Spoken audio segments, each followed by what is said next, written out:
전의 말씀을 나누고 있습니다. 오늘 본문의 말씀은 베드로의 설교의 결론에 해당하는 부분입니다. 그는 여기서 예수님이 누구신가에 대해서 말씀하고 있습니다. 베드로는 예수님이 누구신가에 대라고 하는 이 주제에 대해서 대략 세 가지 측면에 설명하고 있습니다. 첫째는 그는 일어난 사건을 그대로 설명을 하고 있습니다. 예수님께서 이 땅에 사실 동안에 행하셨던 여러 가지 기적들을 말씀하시고 예수님의 죽음을 이야기하고 예수님의 부활을 이야기하고 그리고 약속하신 성령을 보내주신 것에 대해서 베드로는 지금 설교를 하고 있습니다. 두 번째 뭐냐면은 성경을 인용해서 이야기하고 있습니다. 특별히 시편에 나와 있는 다윗에 관한 내용들을 인용을 해서 그가 설교하고 있는 것을 보게 됩니다. 세 번째는 예수님과 모든 인간, 특별히 예수님과 구원받은 하나님의 그 자녀들과의 관계에 대해 설명하고 있습니다. 그것을 바로 주와 그리스도라고 하는 그러한 용어를 사용해서 믿는 사람과 또 하나님과의 그 관계, 예수님과의 관계를 설명을 하고 있습니다. 자, 지금 베드로는 이런 특징을 가지고 설교의 결론을 맺어가고 있는데 본문에서 베드로는 예수님이 누구신가라고 하는 문제를 먼저 십자가를 들어서 설명을 하고 있습니다. 십자가의 사건을 통해서 이 베드로는 예수님이 누구신가에 대해서 지금 설명을 하고 있습니다. 초대교회 시절 때 사람들이 예수님을 믿는 데서 두 가지 걸림돌이 있었습니다. 한 가지 걸림돌은 뭐냐면은 바로 가룟 유다의 문제였습니다. 자, 예수님께서 제자에게 팔려서 십자가에 죽으셨습니다. 일반적으로 보면 이해가 되지 않는 일입니다. 그분은 자기 자신을 가리켜서 메시아라고 이야기합니다. 하나님의 자녀라고, 하나님의 아들이라고 이야기합니다. 그런데 메시아라고 이야기하는 분이, 하나님의 아들이라고 이야기하는 분이 자신을 가르쳤던 또 자신을 따랐던 제자에 의해서 팔려가지고 십자가에 달려 죽었다라고 하는 이 문제에 대해서 사람들은 이해할 수가 없었습니다. 도대체 제3년 동안 제자들은 뭘 가르쳤는가? 도대체 뭘 가르쳤기에 그 결과가 예수님을 배반하고 예수님을 파는 그런 결과를 가져왔냐는 것이죠. 그럼 결과적으로 봤을 때 예수라는 분이 별로 신통치 못한 분이구나.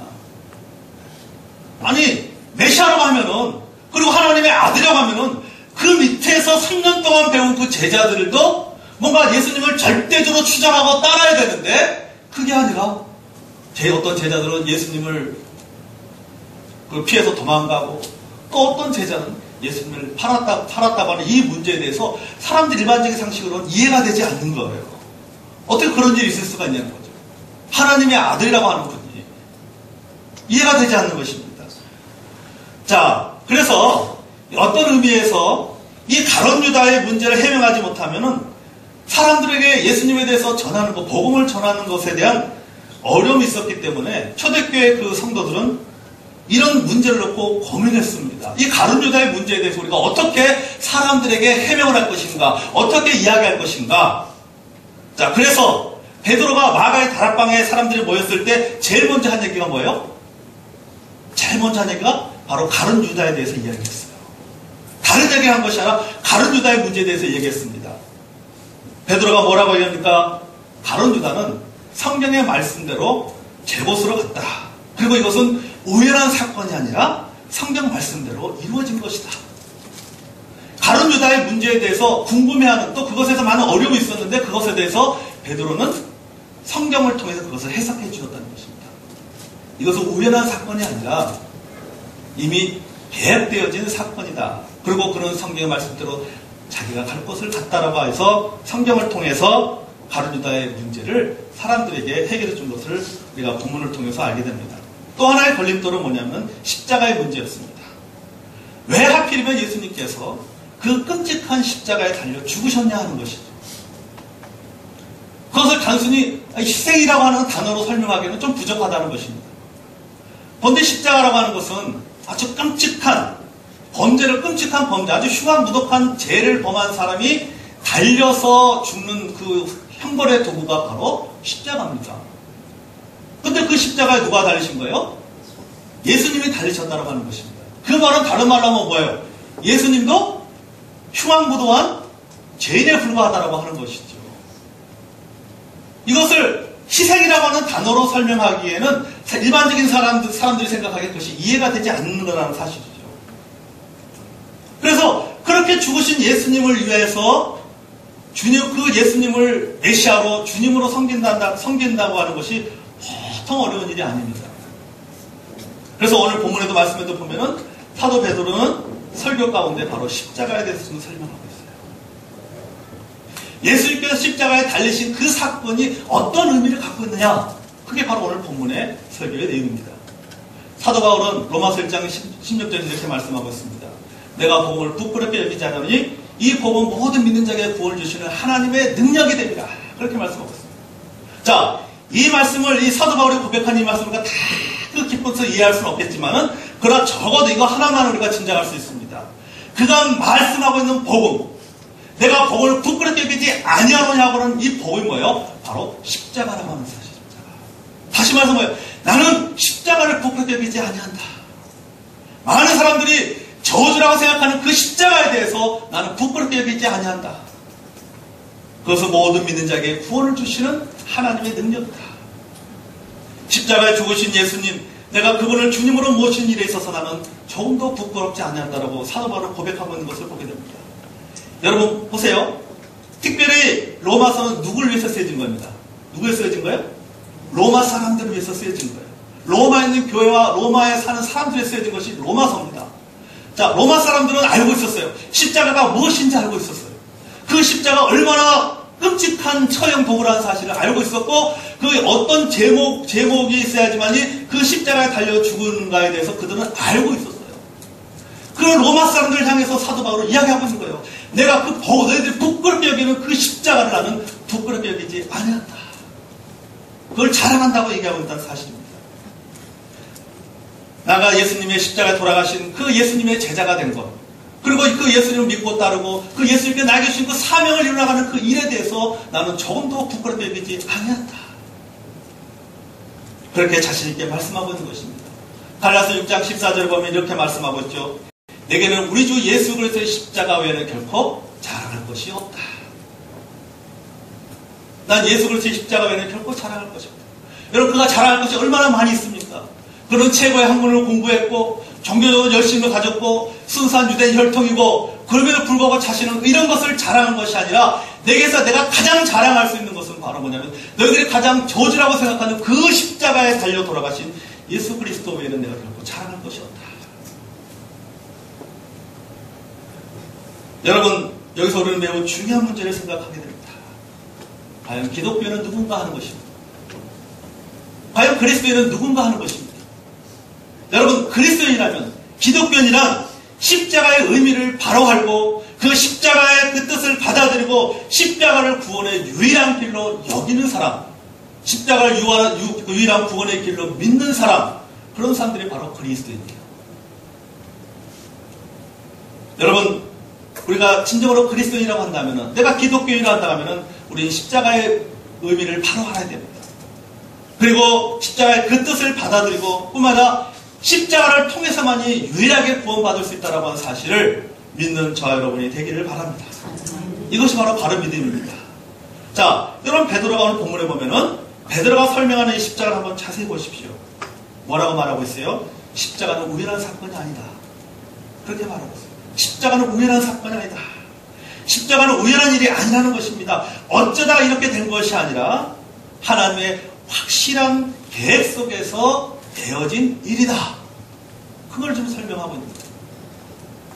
사람들이 예수님을 믿는 데 있어서 십자가가 하나의 걸림돌인데, 그 십자가에 대해서 바울이 베드로가 이야기하기를 이 예수님께 십자가에 돌아가신 것은, 십자가에 달리신 것은 그건 우연한 사건이 아니라 어떠다 보니까는 십자가에 달리신 것이 아니라 하나님의 계획 가운데 있었던 일이다. 그것도 언제부터요? 아주 오래전부터 그 계획 가운데 있었던 일이다. 이걸 지금 베드로가 말하고 있는 것입니다. 여러분, 본문 23절에 보십시오. 본문 23절에 뭐라고 말하고 있죠? 같이 한번 읽어볼까요? 자, 23절 시작. 그가 하나님께서 정하신 것과 미리 하신 대로 우리의 자가 되었다는 너희가 모든 자들의 손을 빌려 복받아 죽였으나. 자, 여기 보십시오.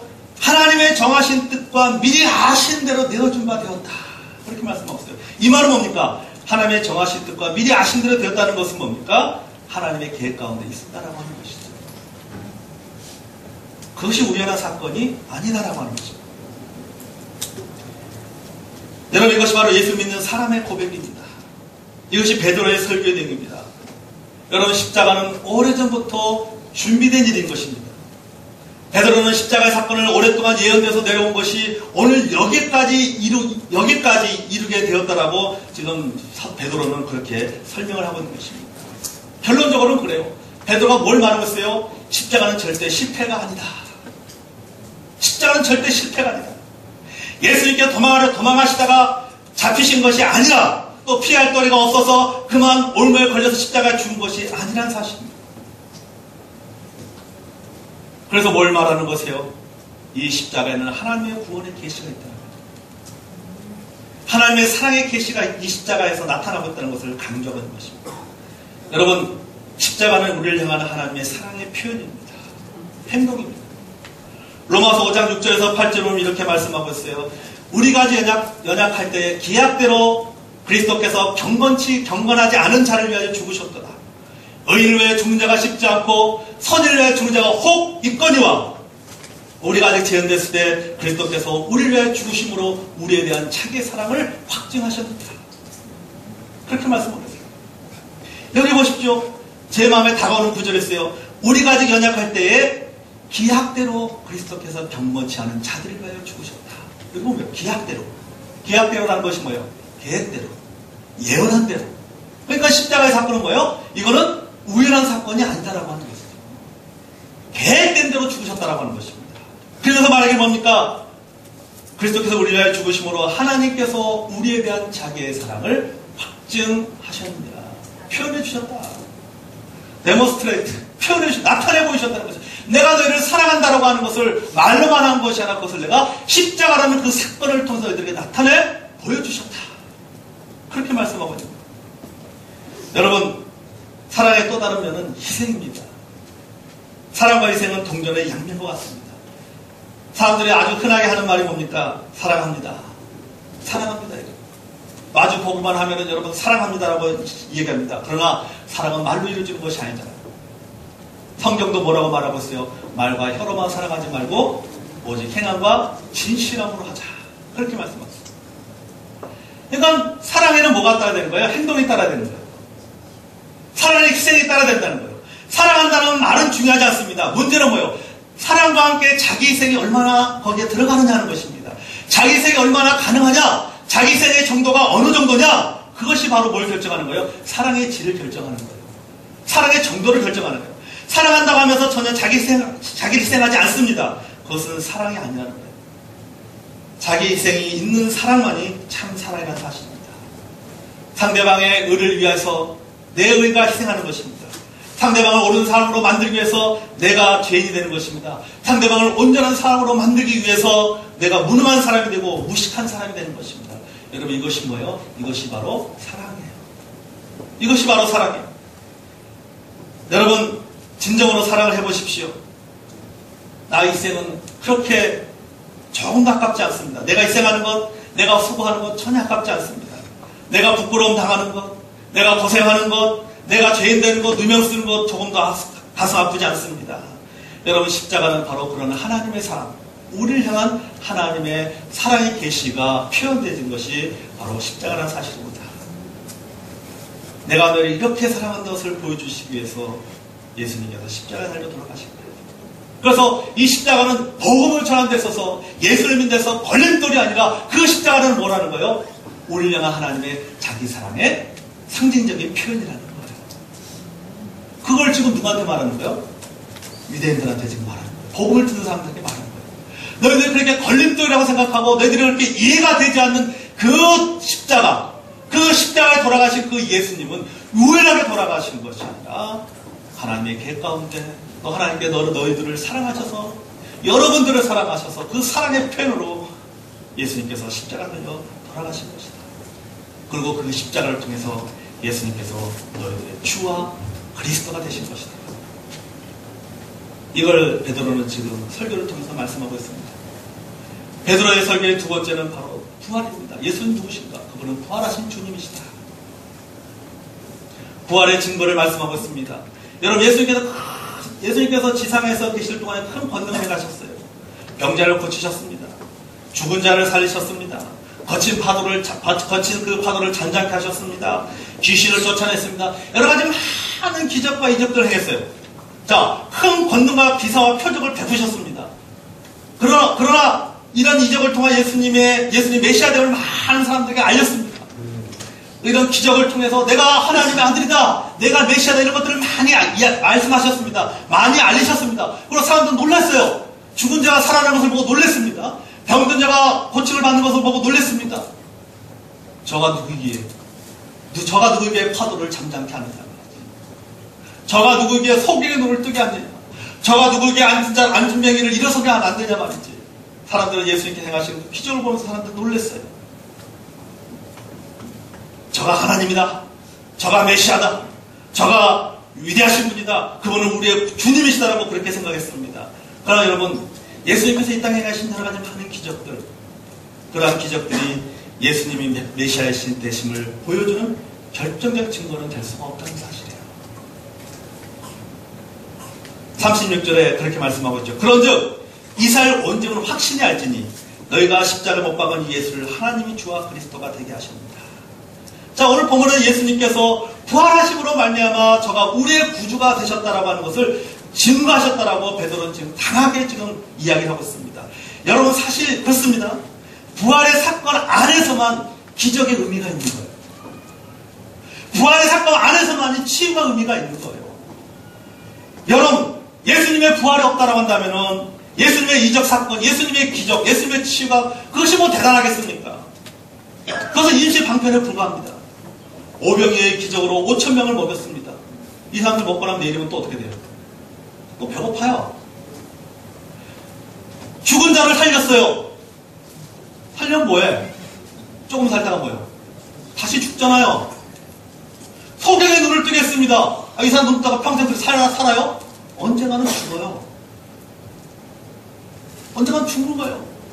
다시 말해서 부활이 없다라면은 어떤 치유라든지 어떤 기적이나 이런 것들이 다 의미가 없다는 거예요. 여러분, 예수님의 부활이 있기 때문에 기적도 의미가 있는 것입니다. 부활이 있기 때문에 치유가 의미가 있는 것입니다. 부활이 있기 때문에 육신의 치유가 영적인 치유로 이어지는 거예요. 부활이 있기 때문에 거듭남 영적인 부활로 이어지는 것입니다. 죽은 소망이 산 소망으로 변화되는 것입니다. 부활이 있기 때문에 뭐예요? 우리에게 구원이 의미가 있는 거예요. 여러분, 예수 안 믿어도 부자로 살 수 있어요. 안 그렇습니까? 예수 안 믿어도 내가 잘 살 수 있어요. 예수 안 믿어도 예수 믿는 사람보다 더 착하게 살 수 있어요. 예수 안 믿어도 내가 얼마든지 건강하게 살 수 있습니다. 그럼 어떻습니까? 죽고 나면 뭐예요? 거기서 끝이에요. 여러분, 우리가 여러분 예수 믿고 구원받는 이유가 뭡니까? 우리가 이 세상에 잘 살기 위해서 예수 믿고 구원받는 게 아니잖아요. 어디서 잘 살기 위해서요? 천국에서 잘 살기 위해서. 여러분뿐만 아닙니다. 부활이 있기 때문에 이 땅에서 우리가 살아가면서도 당하는 크고 작은 고난도 이겨낼 수가 있다는 사실이에요. 여러분, 예수님의 부활로 말미암아 우리가 그 부활의 믿음으로 구원받았습니다. 그리고 우리가 이 세상에서 어떻게 살다가 죽고 난 다음에 우리는 천국을 가게 되는데, 그때 천국으로 갈 때 그때만 예수님께서 우리를 구원해 주신 그 능력이 나타나는 것이 아니라 우리가 이 땅에 살아가는 동안 속에서도 이 구원의 능력은, 부활의 능력이 우리 삶 속에서 나타난다는 사실이에요. 본문 24절 보겠습니다.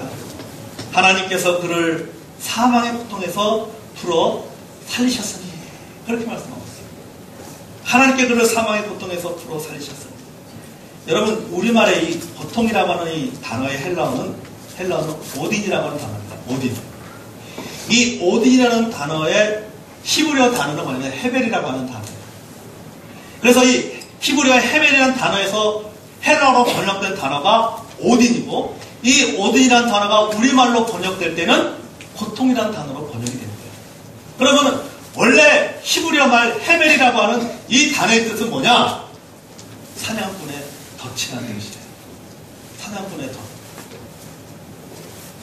여러분, 사냥꾼의 덫에 걸린 동물은 스스로의 힘이나 능력으로는 절대 나올 수가 없습니다.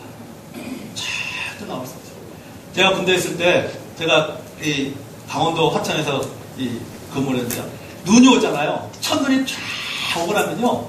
저희들은 이제 산꼭대에서 산속에서 생활하다 보니까 첫눈이 오면은 하는 일이 뭐냐면요. 그 토끼 올무를 녹으로 돌아다닙니다. 이 산에 보면 토끼 발자국이 딱 나있어요. 근데 토끼는 습성상 다니는 길로만 다닙니다. 그럼 거기에다가 철새 올무를 딱 만들어놔요. 곳곳에. 그리고 뭐 이틀에 한 번씩 한 바퀴 순찰을 도와요. 그러면 이제 토끼들이 그 철사에 딱 걸렸어요. 걸렸다면 어떻습니까? 꼼짝 못합니다. 절대 못 빠져나가요. 혼자 아무리 안간힘을 써도요. 덫이 한번 걸리면요. 절대 동물은 빠져나갈 수가 없어요. 그가 살 수 있는 방법은 한 가지. 어떻게 해요? 누군가가 풀어줘야 돼요. 누군가 풀어줘야 돼요. 자기 스스로는 그것을 풀 수가 없어요. 그래서 덫에 걸린 그 동물이 살아날 수 있는 길은 한 가지밖에 없어요. 누군가 풀어줘야 됩니다. 누군가 덫에 걸린 동물을 풀어주는 것입니다. 그런데 사냥꾼이 동물을 덫에서 풀어주는 것은 왜 풀어주죠? 왜 풀어줍니까? 왜 풀어줘요? 잡아먹기 위해서 풀어주는 거죠. 그렇죠? 여러분, 제가 아까도 했지만은 산토끼 토끼 잡으려고 올무를 놨습니다. 토끼가 걸렸어요. 걸렸냐고 제가 토끼를 덫에서 풀어줍니다. 뭐 하려고요? 뱃속에 집어넣으려고. 그렇잖아요. 사냥꾼이 덫을 놨고 그 덫에 걸린 그 동물을 풀어준 이유는 잡아먹기 위해서, 죽이기 위해서 풀어주는 것입니다. 자, 따라서 뭘 말합니까? 덫에 걸린 동물이 살 수 있는 단 하나의 길은 뭡니까? 누군가가 풀어주되 살도록 하기 위해서 풀어주는 것이 필요하다는 거예요. 여러분, 하나님께서 왜 예수님을 사망의 덫에서 풀어주셨습니까? 살리기 위해서 풀어주셨어요. 왜 우리를 사망의 덫에서 풀어주셨습니까? 살리기 위해서 우리를 풀어주셨어요. 우리를 영생하도록 하기 위해서 풀어주셨어요. 여러분, 우리를 사망의 덫에서 풀어서 우리를 하나님의 자녀로 불러주시기 위해서, 하나님의 자녀로 우리 택하기 위해서 하나님께서 우리를 사망의 덫에서 풀어주셨다는 사실입니다. 그런데 여러분, 놀라운 사실은 우리가 하나님께 감사해야 될 또 하나의 사실이 있습니다. 그것은 우리를 사망의 덫에서 풀으셨다는 것이 단순히 우리를 죽음에서 살리셨다는 것만 의미하지는 않는다는 사실이에요. 하나님께서 내 생명이 다할 때, 하나님께 내 숨이 끊어진 그 순간에 대세 나를 죽음의 덫에서 풀어주는 분이 아니라는 사실입니다. 내가 육체를 가지고 내가 이 땅을 살아가는 동안에, 내가 살면서 겪게 되는, 내가 살아가는 동안에 나를 짓누르고 있고 나의 발목을 붙잡고 있는 모든 의미에서, 모든 의미의 덫에서부터 하나님은 나를 풀어 살려주신다는 사실이에요. 여러분, 지금 여러분을 억압하고 있는 것이 무엇입니까? 여러분, 어떤 덫에 걸려서 여러분 고통스러워하고 있습니다. 어떤 덫으로 고통스러워하고 있습니다. 내가 내 인생에 달려가는 길에서 내가 걸어가는데, 내가 믿음의 길을 걸어가고 있는데, 내가 가야 될 인생의 길을, 내가 걸어야 될 인생의 길을 걸어가고 있는데, 나를 걸어가지 못하게 어느 순간 내 발목을 붙잡고 있는 그 덫이 뭐냐는 거예요. 여러분을 더 이상 앞으로 가지 못하고 있고, 여러분의 발목을 꽉 붙잡고 있고, 더욱 조이게 만드는 그 덫이 뭐냐는 거죠. 여러분이 살면서 살다 보니까 그 덫 때문에 고통스럽습니다. 여러분, 덫이 한번 걸려 어떻습니까? 발버둥 치면 발버둥 칠수록 어떻습니까? 덫은 더 조여와요. 내가 그 덫에서 벗어나려고 발버둥 치면 발버둥 칠수록 어떻습니까? 나는 더 힘들어지는 거예요. 나는 더 어려워지는 거예요. 나는 더 고통스러워지는 거예요. 그럴 때 뭡니까? 누군가 그 덫에서 풀어줘야 돼요. 우리가 인생을 살면서 내가 덫에 걸려있을 때 그 덫을 누가 풀어주시는 거예요? 예수님이 그 덫을 풀어주시는 거예요. 그래서 이 부활의 능력이라고 하는 것이 우리가 죽고 난 다음에 그 부활의 능력을 우리가 경험하는 것이 아니라 우리가 이 땅을 살아가면서도, 우리가 이 험한 세상을 살아가면서도 우리 어떻습니까? 우리는 그 부활의 능력, 나를 고통의 덫에서, 나를 사망의 덫에서, 나를 여러 가지 어떤 크고 작은 문제의 덫에서 나를 풀어주시고 살리시는 하나님 우리가 경험하게 된다는 사실입니다. 여러분, 비록 어제와 똑같은 현실이 오늘 반복되고 여러분을 둘러싸고 있는 어떤 그 상황이 전혀 변화의 조짐이 없다 할지라도 여러분 결코 절망하지 마시기 바랍니다. 낙심하지 마시기 바랍니다. 포로된 자에게 자유를 주시고 억눌린 자를 자유롭게 하시고 눈먼 자를 보게 하시는 하나님을 바라보는 자 여러분 되기를 바랍니다. 그 하나님을 바라볼 때, 그 하나님을 바라볼 때, 그 하나님께서 여러분의 발목을 붙잡고 있는 그 어떤 문제의 덫을 여러분 풀어줄 줄로 믿습니다. 여러분, 사망의 덫으로 이미 풀어주신 하나님께서 우리가 이 세상 현실에서 우리를 억누르고 있는 온갖 의미의 덫으로부터 우리를 불러 살리실 것입니다. 여러분, 이 사실을 믿으시기를 바랍니다. 그리고 여러분 하나님을 바라보시기 바랍니다. 자, 오늘 본문은 예수님께서 부활하심으로 당신이 우리의 구주가 되심을 증거했다고 말씀하고 있습니다. 베드로는 36절 이렇게 말씀하고 있죠. 자, 너희가 십자가 못 박은 이 예수를 하나님이 주와 그리스도가 되게 하십니다. 사람들이 예수님을 십자가에 못 박았습니다. 따라서 그 죄는 여전합니다. 그런데 하나님께서 예수님을 일으켜 세우셨습니다. 하나님께서 일으켜 세우셨다는 것을 베드로는 거듭 강조하고 있는 것을 오늘 32절에 보게 됩니다. 이 예수를 하나님이 살리셨습니다. 우리가 십자가에 못 박은 예수님을 누가 살리셨어요? 하나님께 살리셨어요. 하나님께 살리셨어요. 여러분, 고구마 있죠? 고구마 밭에 붙어있는 고구마를 내가 먹으려고 한다. 고구마를 딱 했어요. 고구마를 하나 잡아가지고 쭉 올리면은 그 고구마 내가 먹고 싶은 고구마 올라옵니까? 뭐만 올라요? 줄줄이 올라와요. 줄줄이 올라와요. 여러분, 우리가 예수님을 믿음으로 말미암아 우리는 어떻습니까? 예수님의 줄기에 붙어있는 거예요. 하나님께 예수님을 부활시키려고 말미암아 누구까지 부활되는 거예요? 우리까지 줄줄이 부활되는 거예요. 예수님이 연결됐기 때문에 줄줄이 부활되는 거예요. 줄줄이. 그래서 고구마 나오듯이 그렇게 되는 거예요. 이 예수를 하나님이 살리심으로 말미암아 그 예수를 믿는 우리도 그 부활의 축복 또 우리도 그로 살게 되었다라는 사실입니다. 자, 사랑하는 성도 여러분, 그렇다면은 결론적으로 이 십자가와 부활의 우리는 어떤 태도를 취해야 되겠습니까? 오늘 본문은 우리에게 결론적으로 말하고 있습니다. 십자가와 부활의 증인이 되어야 된다고 말하고 있다는 사실입니다. 본문 32절 보겠습니다. 자, 본문 32절 우리 같이 한번 읽어보겠습니다. 자, 시작. 이 예수를 하나님이 살리시라. 우리가 다 이 일의 증인이로다. 아멘. 그랬죠. 우리가 다 이 일의 증인이다. 로마서 사도행 1장 8절에 오직 성령이 너에게 마시면 너희가 권능을 받고 예루살렘과 온 유대와 사마리아 땅끝까지 이르러 내 증인이 되라. 증인이 되라고 말씀하셨어요. 바로 그것입니다. 우리가 증인이 되어야 된다는 사실이에요. 예수님의 그 십자가와 예수님의 부활을 경험한 우리들이 뭐가 되냐? 그것을 증거하는 증인이 되어야 된다는 사실이에요. 증인이 되기 위해서는 먼저 뭐가 필요한 거예요? 예수 그리스도의 사건을 경험해야 됩니다. 경험하지 않고는 증인이 될 수 없어요. 부활하신 예수님을 뵙고야 증인이 될 수 있습니다. 체험적인 신앙이 있어야 돼요. 생활 속에서 체험해야 돼요. 책을 통해서 어떤 그런 간접 경험만으로 안 된다는 사실입니다. 생활 자체가 증거가 돼요. 내가 체험한 후에야 증인해야 됩니다. 그리고 성령께서 임하심으로 증인될 수 있어요. 여러분, 사도행 1장 8절 성령이 우리 안에 임했습니다.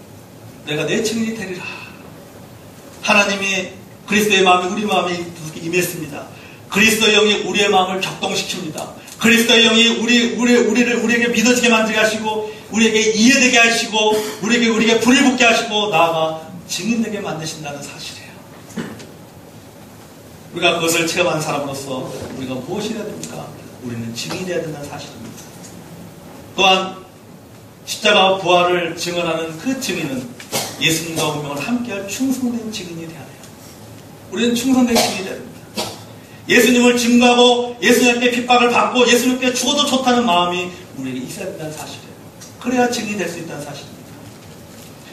여러분 보십시오. 예수님을 만나고 싶고 또 성령을 받고 싶었던 그 사람들이 마가의 다락방에 모였습니다. 자, 그들의 마음속에 예수님을 사랑하는 마음이 생겼어요. 이제 우리가 그리스도의 복음을 증거하는, 예수 그리스도를 전하는 증인이 되자.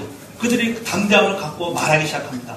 그들이 고백하죠. 우리는 다 일의 증인이다. 그렇게 고백합니다. 우리는 다 일의 증인이다. 여러분, 겉보기에는 간단한 한마디 말에 지나지 않지만, 그러나 실제로는 무척 하기 어려운 말이에요.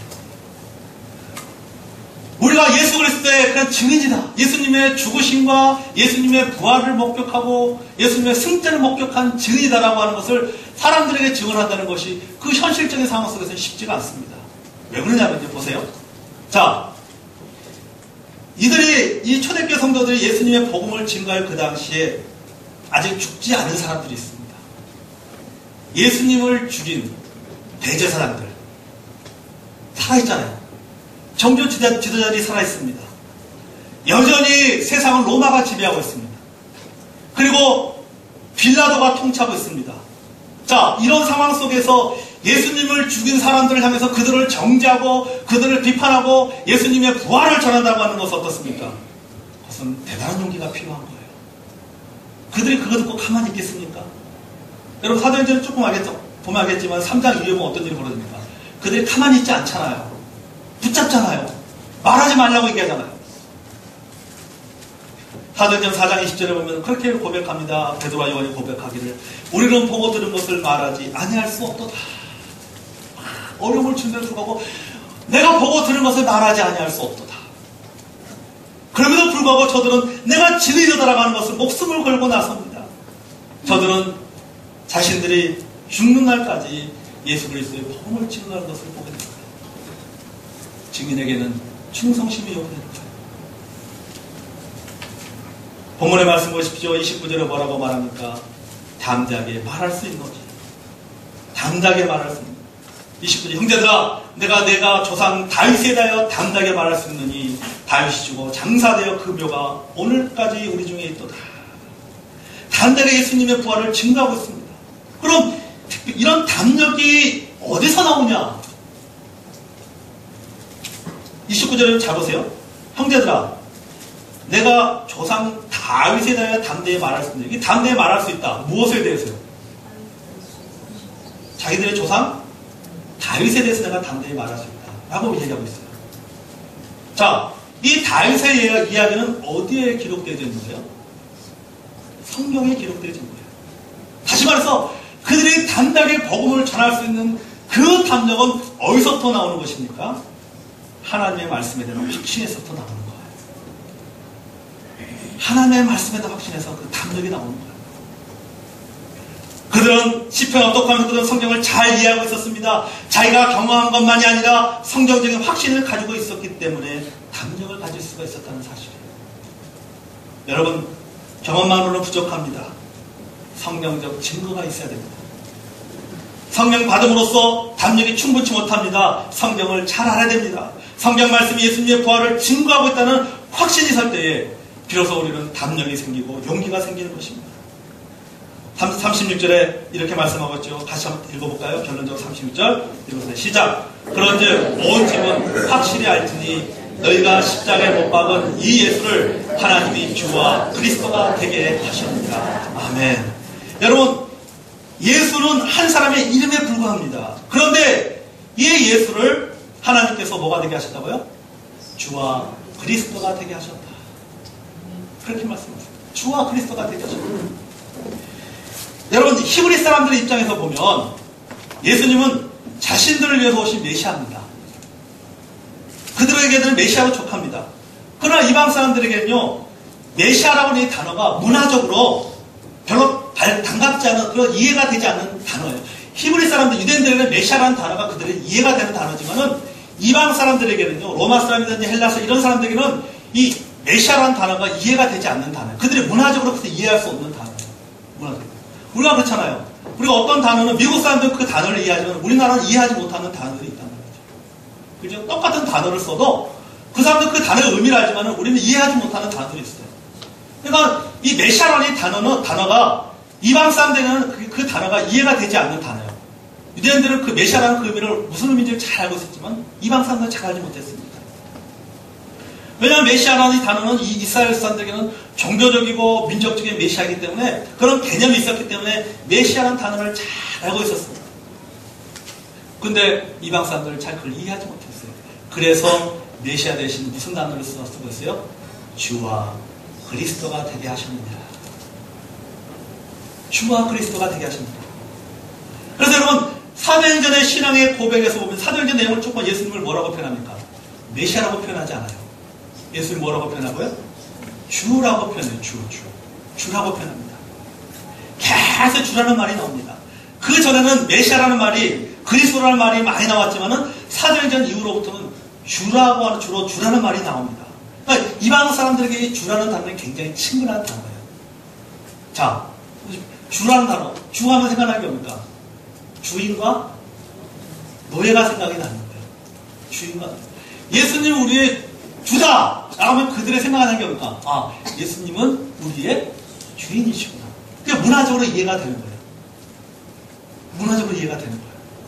메시아라고 하면 이해가 되지 않는데, 예수님 우리의 메시아라고 하면 이해가 되지 않는데, 예수님 우리의 주다라고 하면 이해가 되는 거예요. 왜? 그들은 그들의 문화 속에서 주인과 노예의 관계가 무엇인가 그들은 잘 알고 있었기 때문에, 그런 문화권 속에 살고 있었기 때문에 그 주라는 단어가 이해가 되는 거예요. 주님은 나의 주인이시구나. 그리고 나는 노예구나. 당신은 내 생명의 주인이시구나. 그런 뜻들을 이 초대교회 성도들은 그것을 잘 알고 있었고, 그 당시에 사람들은 그런 의미를 잘 알고 있습니다. 그런데 여러분, 사도 바울의 고백은 뭐였습니까? 자기 자신을 표현하기 뭐예요? 주 예수 그리스도의 종. 그죠? 주 예수 그리스도의 종. 나는 주의 종이다. 나는 주의 종이다. 여러분, 주는 예수 그리스도이십니다. 예수 그리스도가 주가 되고 그리스도가 되시는 것을 십자가의 사건과 부활의 사건이 증거하고 있습니다. 이것이 바로 베드로의 신앙의 고백입니다. 그리고 더 나아가서 저와 여러분의 신앙의 고백이 되어야 될 줄 믿습니다. 여러분, 예수님께서 십자가에 달려 죽으심으로 말미암아 부활하심으로 말미암아 우리를 사망의 고통에서 풀어주셨습니다. 사망의 덫에서 풀어주셨습니다. 그 덫은 우리가 죽고 난 다음에 그것을 경험하는 것이 아니라 우리가 오늘 이 순간을 살면서도 우리가 경험할 수 있어요. 여러분 살면서, 여러분이 살면서 여러분의 인생의 발목을 잡고 있는 덫이 있다면 그거 빠져나오려고 참 아둥바둥 하지 마세요. 몸부림치지 마세요. 더 조용합니다. 더 조용합니다. 그렇죠 여러분, 내가 염려하는 거, 걱정하는 거, 그거 해결하려고 더 염려하고 더 걱정하면 어떻습니까? 잠도 안 오고, 밥맛도 없고, 속도 쓰리고, 피해의식 갖게 되고, 원망하게 되고, 불평하게 되고, 후회하게 되고, 더 힘든 거예요.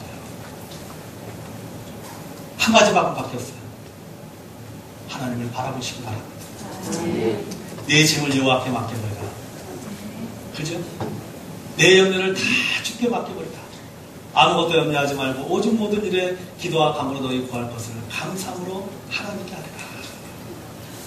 하나님을 바라보세요. 하나님을 의뢰하세요.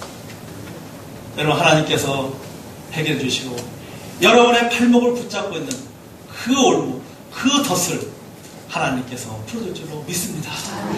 그런 부활의 능력을 가지고 이 한 주간도 또 주님께서 주님이 나를 부르신 그날까지 그런 믿음으로 살아가는 저 여러분 되기를 주님의 이름으로 축원합니다. 자, 우리 기도하겠습니다.